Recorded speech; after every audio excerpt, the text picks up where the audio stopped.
اب ذرا یہ سمجھا دیجئے کہ جب سب کچھ اچھا ہو رہا ہے، ظاہر ہے کہ ہم تو اپنا پوٹینشیل دیکھ رہے ہیں کہ بھائی ہمارا بھی $10 ارب کا کم از کم پوٹینشیل ہے، پھر چائنا کے ساتھ وہ کنیکٹ ہو جائیں گے، دنیا کے ساتھ وہ کنیکٹ ہو جائیں گے، اور جس ایران نے اپنے وسائل کے اندر رہتے ہوئے اس طرح سے دنیا کو منہ دیا کہ آج وہ ایک بڑے پلیئر کے طور پر سامنے آیا ہے، تو لیٹس اسیوم کہ سسپینشن فری ایران اگر ہوگا جس کو ٹریڈ کرنے کی اجازت، کیا کچھ ہو سکتا ہے، یعنی کہ اسکوپ بہت بڑا ہے۔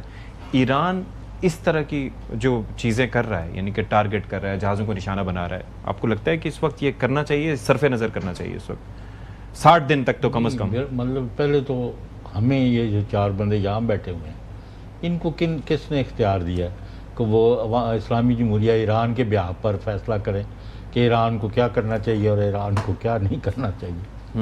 انہوں نے اتنا سفر کیا ہے، ٹھیک ہے، اتنی تباہی بربادی دیکھی ہے، اتنا راست دیکھا ہے کہ دنیا سے کی سب سے بڑی طاقت جو تھی اور سب سے بڑا گنڈا جو تھا وہ دے جوائنڈ ہینڈز اگینسٹ ایران، ٹھیک ہے، اور انہوں نے سب کچھ شکست دی ہے۔ مطلب ٹھیک ہے، دے ہیو سفرڈ اے لاٹ، لیکن آج ایران وہ نہیں ہے۔ Iran is a victorious power on God's earth, and you can not defeat them and cannot dictate them, and you cannot force the people of Iran to accept your dictates.